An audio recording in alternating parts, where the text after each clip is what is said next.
Hey guys, welcome back to the Paladins Alliance, and it's been a while, but I'm finally back. And as you can see with my setup behind me, it's completely different. I mean, I'm in a new city. I've completely uprooted my life, and for that, I apologize for the lack of content. But there's just a lot going on in terms of my personal life that it took some time to actually get another video out. But I finally feel like I've gotten out of a creative rut. I have some good ideas that I have going, a lot of short form content, long form content, some demo reviews as well. And I hope you guys will join me for the ride, and I hope you guys enjoy whatever I have in store for you guys. And so if you have any comments, concerns, recommendations, leave it down in the comments below, and I would definitely love to look through it. But I definitely want to, with my return to YouTube, right? I want to talk about a player that is returning to the pro scene, and that was Simple, right? And I mean, just genuinely, the return and the form in which he was brought in, it kind of broke Twitter for a little bit, and it made me think, what could we really see out of him? I mean, obviously the anticipation was palpable, and we watched him at Thunderpick. It was, he was racking up over 200K viewers, and they get eliminated in last place, and you think, okay, well, it's the first tournament, it's online, and they were dealt a tough group. It is what it is. And we'll move forward. And now they had their LAN debut at ESL Challenger Katowice, and we got to learn a little bit more about what Simple and the Falcons have in store for us moving into that RMR season. And I've planned this video in such a way that it'll be released in time for the RMR, the European RMR, and basically, based off of what we watched here today, what can we learn from what Simple had on offer? What can we learn about Falcons, and what can we kind of take away from that and apply later on to their RMR? And for that, we're gonna have to go into the demos. We have a very small sample size of 3 maps because they did come in last place here as well. But I do have to say they were dealt a very tough group. I mean, you have to play Eternal Fire in that elimination best of 3. You have Saw and Bait, arguably two of the best tier 2 teams that there are in this space right now. And with that, you also have to go in with less than 10 days of practice, which is just very, very less than desirable. And you'll see there's a lot of growing pains with the T side and how Simple wants to play, and mechanically him being a little bit off. But the fact of the matter is that I want you guys to take away that mechanically he is still very gifted. He still has the skill, he still has the nades, and he still has that clutchability factor to him and that aura about him that is still very, very much a real thing. So any Simple doubters can leave, because genuinely that's the point of this video, is to show what he has and what he still has to build up, which can come through just sheer reps, which has been a staple for Simple's great looks. But we'll jump into the statistics and take a look at what's going on. And when you look at the results in just the Thunderpick games, and as well as the ESL Challenger event, I mean, you can see that there's definitely still that fire in him to produce some significant results. This Dust 2, I'll have a couple rounds picked out for you there that'll show you how useful he is. And we'll also discuss some of the negatives as well. And then meanwhile, in the Saw game, you could also see some of the negatives. And even though these ratings are, good in some ways to discern whether or not he showed up, I'll have a specific rounds kind of giving you an overarching experience as to what Simple was showing. And I'm sure a lot of you at home have already seen these videos, but I'd like to give my 2 cents as to what I think about it. And I mean, obviously the average rating still looks great, and he's still definitely showing a lot of promise. So we'll jump into the demo. I'll pick out a few rounds, and we'll kind of go bit by bit and figure out what we can take away from Simple, and whether Falcons have what it takes to qualify to the major later on in Shanghai. It's very clear that Falcons in their debut against Saw on Ancient showed that they didn't really have an entire game plan surrounding Simple, and they kind of just played and hoped that he would produce something. And it's very different from having set up to play around him in this case. And you'll see, like, when you go back and watch Navi demos back in 2020, back 2019 even. Just the amount of adaptability that players like Perfecto and Boomich would add into the server, and even Electronic for that matter, that would add to facilitate Simple moving around the map as much as possible, and the other players on the team also plugging in those gaps as he moves around and lets him actually cook in the round, right? But in this situation with the Falcons, you don't have other players going out of their way to look for map control and find answers. And initially, that really hurts the T-side campaign of the Falcons. And this round 3 that I've picked out specifically, it's a little bit negative, but it shows not only that there's a heavy reliance on him to produce, but also a little bit of mechanical inability in this situation. And I would really commend this towards more just not having the reps on LAN or just reps in the server and officials genuinely. But I do think that in some cases, these are the rounds where I do see him winning 9 times out of 10 when he's been given the opportunity. Maybe a little bit apprehensive as well in this post plant.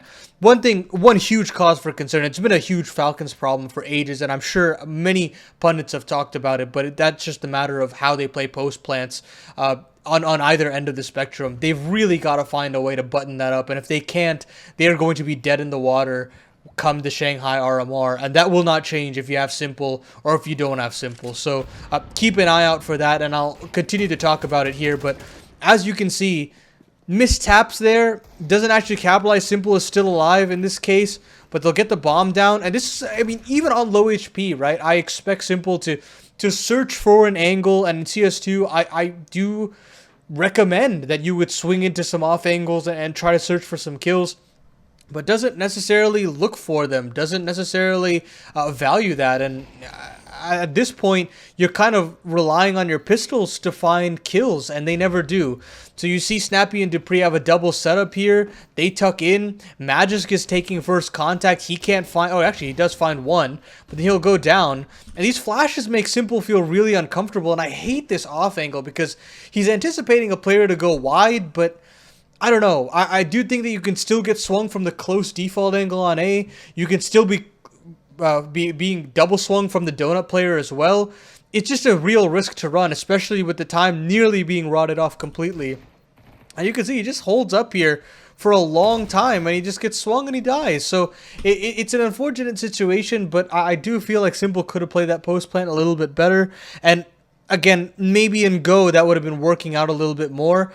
But that is a huge issue that I did notice in Simple's play, is that he was struggling with players swinging into him as he would hold angles. And we'll hopefully see if he can develop that in the small sample size that we have. But for the most part, this round is just basically to encapsulate their early game plans that didn't really have much legs to it going out initially.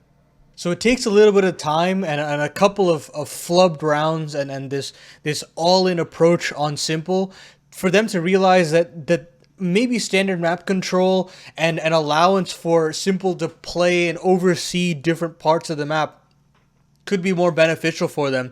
And you can see that in this round, I don't even have many kills, if any, for Simple in this round here. It's really just the willingness for other players to step up to the plate and find openings, find map control, and give answers for this Falcon side that go beyond just Simple. Simple is not going to be a get-rich-quick scheme here for Falcons. It's just not possible, right? It does still have to foundationally be a team that can play around Simple, yes, but also still have solutions that go beyond just him. Dupree is still a very capable control space taker. Magus, it can still be a very daunting anchor, and so they've still got to find ways to use these pieces in an effective manner. And Snappy has got to find a way to decode this as fast as possible to allow for Simple not to be just the focal point of this team, because it should go beyond him. And you can see they'll go for standard mid control here, and it's been a situation that's hurt them in rounds before, but they're still stoic as ever to try and get as forward as possible. Story tries to kick up the mid smoke and doesn't find anything, but Simple will hold his ground here, and Dupree will start to get active. You watch him just try to get all the way up through the red room, and there's a smoke right here on the top of the entrance to red, and he'll just walk straight through it, and this little bit of a timing actually catches Jerks completely off guard. He dies for free, and now with that rotation being cut off, all these Falcons players start rotating in. And that allows for s1mple to play the lurk, right? You're not asking him to entry. You're not asking him to go second in. You're not expecting him to just win you the round outright. He can be that late lurk that can allow for a cutoff of rotations, maybe towards a B play in the later bits of the round. Or if for any reason the A play doesn't work out, they can bail and go back through cave. Credit to s1mple to find that opening, but they trade effectively. Magus can snappy, the bomb will go down, Dupree will have that CT spawn control, and they just lock down the round. It's a very stock standard T round, a well orchestrated one being called by Falcons, and this is one of the good looks that I saw in this Ancient game on the T side specifically, and it had nothing to do with s1mple. And in this case, I should mention that if they do want to stand a chance in the coming days, it's got to be a little bit more foundational in its defaults that go beyond s1mple to find you some Herculean clutch in a post plant or an incredible entry on the AWP on either end. So keep an eye out for this, and we'll continue to develop this. We'll switch over to the CT side that I had here because frankly they didn't find too much success here on this T side that bode a real significant deep dive here on the channel. So even though they go down 3-9 at the end of the half, they only get 3 T rounds. They claw it all the way back, and a lot of it is s1mple in some ways, but it's majority of the credit has to go towards the rifle core. I do like how Snappy and Madden played off of each other on that B bomb site, and the setups were just dynamic among the rifle core. But for s1mple himself, it's clear to me that he didn't necessarily have all the moves or his spin on Ancient just yet. Very by the books, very standard. You can tell that he's put in the work in terms of demos watched because he plays a very passive way of approaching the game. He'll post up in donut for that shelf peek. He'll play on A main a little bit. He'll play that long angle down on B main, and that's about it. I mean, he kind of dances between those angles here and there, but you don't see too many nades being kicked up. You don't see crazy aggressive pushes into these extremity parts of the map all by his lonesome.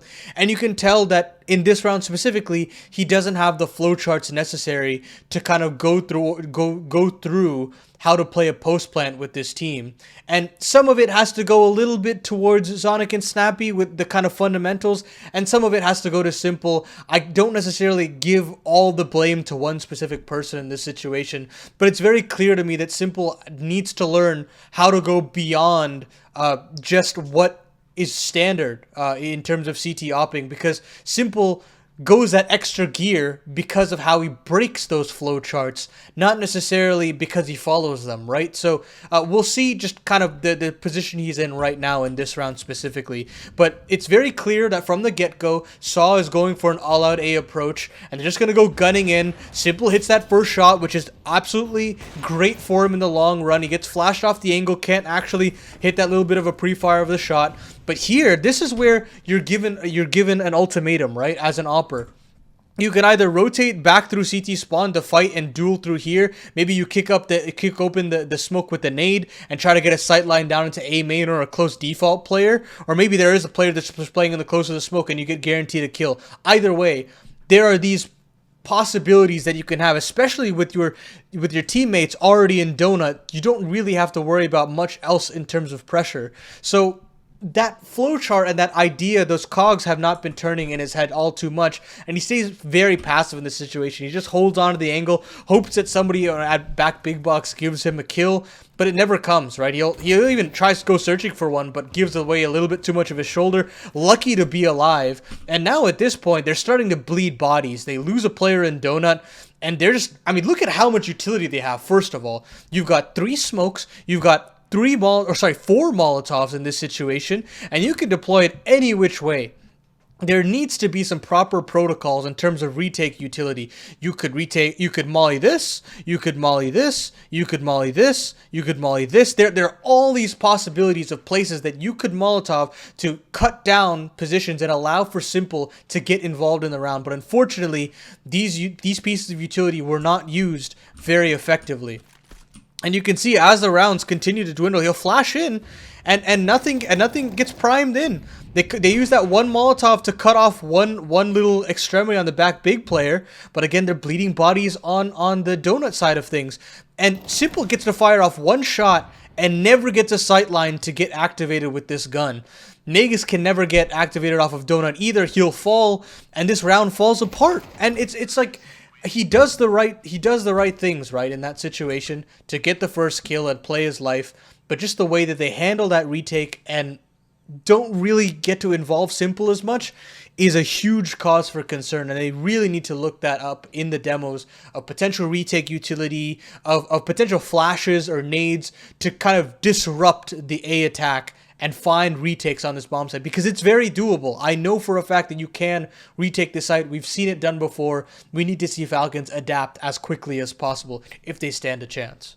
So I've been a little overly negative when we started at that Saw map, but on this Dust 2, I think this was the best map of the three, very easily from Falcons against Eternal Fire, and it all comes down to just the confidence and raw skill that s1mple shows in the server, and I have a couple rounds picked out for you to show what potential he does have on full display here.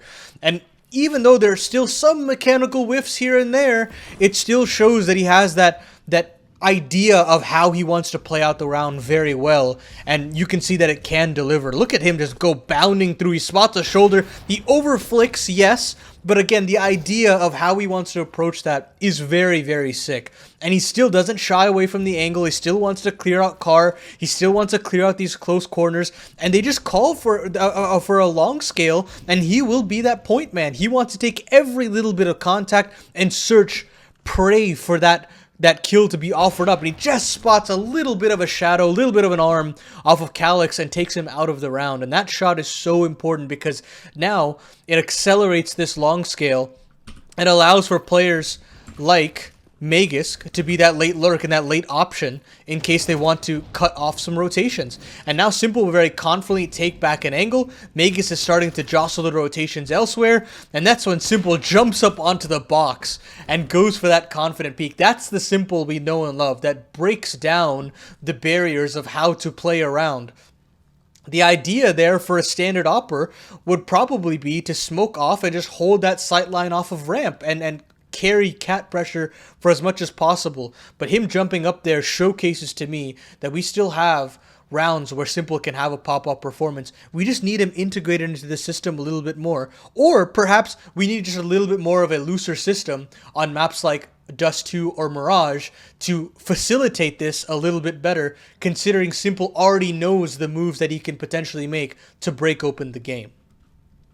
So this is the last round that I've picked out here from the s1mple demos that I've watched. And that is simply because I think it is the best round that he produced at this tournament. And it showcases to you how with enough time and enough repetitions, he can break open this game and really exert his pressure over any team that he desires. But it's just going to take a little bit more time to get them there in that situation.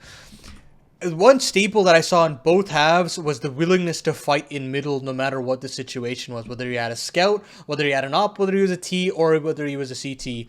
There was just a willingness to duel. And sometimes it actually netted him a kill, sometimes it netted him a tag, and for that, it was always a net positive for him if he's able to produce anything without going down in that suicide fight. So, good work from him there, at least as far as the half goes, but in this round specifically, he doesn't really find too much. They late boost to see if they can catch a cat player, or maybe a late mid player in Woxic, but they never give it to him.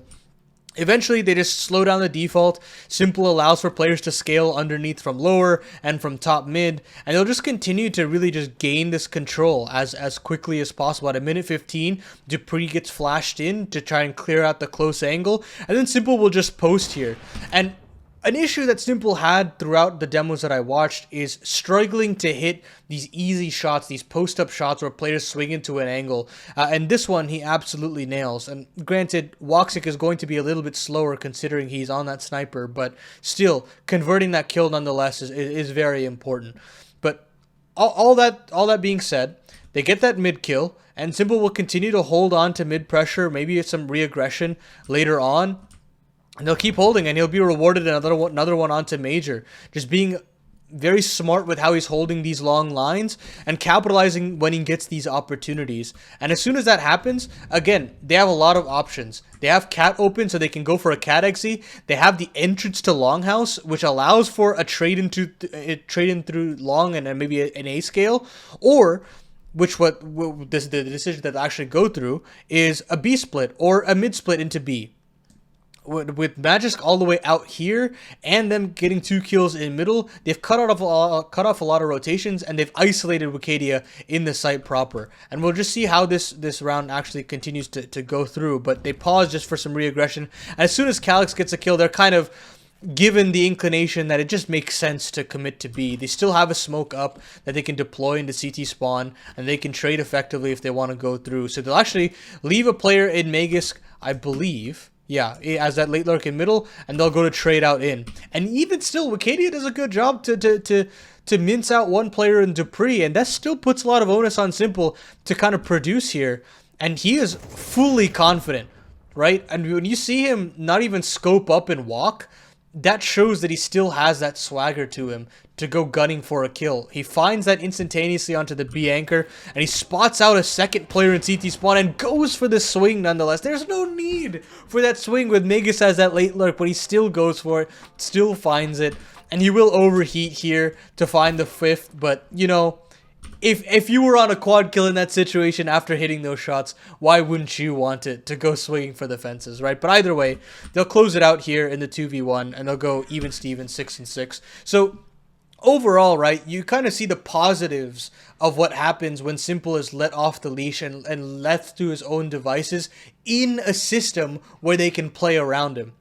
Not necessarily him being the system, but them finding ways to make do with what he's producing and channeling that into round wins. So they didn't actually end up winning that map of Dust 2, and that really comes down to just some critical CT shots being missed on the AWP from s1mple towards the tail end, and Eternal Fire just having some good reads as well. I mean, they got s1mple isolated in a lot of situations. It's just, there was worlds where I could see s1mple having those incredible rounds that he's had in years past transcend into this map as well, but it just didn't happen. They fell apart and eventually would go on to lose Inferno as well, which, as you can see, I've not picked out any of those rounds from that specific demo because, frankly, Snappy hasn't called on Inferno in his entire tenure on Falcons. They decided to permaban, and it was a huge point of contention when they were on ENCE as well. They used to very infrequently play that map on that organization's book too. So overall, I don't necessarily consider that as a sample size and much of an indication as to where Falcons are as a team. But they will have to button up and really figure out what their map pool is going to be. Is it going to be Vertigo, or is it going to be Inferno that they want to play into moving forward? And they've got to get locked down because it's around the corner, the RMR, and they've got a very stacked group to get up against. Na'Vi, Vitality, Malz, and FaZe feel like locks at this tournament. That means there will only be 3 spots available between teams like Gamer Legion, teams like Sangal, Cloud9, Saw. These are all, and Fnatic as well. These are all teams that are very capable of snagging away a spot or 2, or maybe even 3, at the Shanghai Major. And for that, Falcons really do have to get their own foundations under check and realize how they want to play around s1mple and with s1mple if they want to succeed in the long run. So there are a lot of question marks surrounding them, but a couple of things that we can take away is that s1mple is putting in a lot of work in terms of how he wants to play, and he's been watching a lot of demos, a lot of scout purchases showing that kind of increase in purchasing over many other Dust 2 games that operas have been kind of adopting a little bit more. He tries to nade open the odd smoke here and there. He does have those more passive CT lines that operas in CS2 have been adopting a little bit more as well, but it's clear that he hasn't found his own spin on CS2 yet, and he's going to need a little bit of time to adapt to this new game. And you have to give it a little bit of time, and I do think that he can find that extra spin. In those couple of rounds that I showed towards the tail end, he really was able to adopt his DNA as well as what CS2 has been predominantly showing for operas as well. And as long as you give time for those two ideas to meld, you will have an elite opera in this game. And for that, I am very, very excited for. And excited to see whether Falcons can do it and can fix up and patch up a lot of their issues that they fundamentally have before this big day of reckoning is upon them. And of course, they know that Nico is coming in the pipeline, but for who, we might not know. And this result could actually bode deeply for players like Snappy or even players like Madden. We might never know. So only time will tell. You'll have to stay tuned to the Paladin's Lions channel. We'll definitely try to break it down as much as possible. I do have some podcasts and some, RMR previews and breakdowns in the horizon. So basically, have a look out for that. Stay subscribed, comment on as to what you thought about this video, whether or not you have any recommendations for other demos or players to look at, and I'd be happy to take a look at them. But until then, until the next video, take care, and we'll see you post RMR. Peace.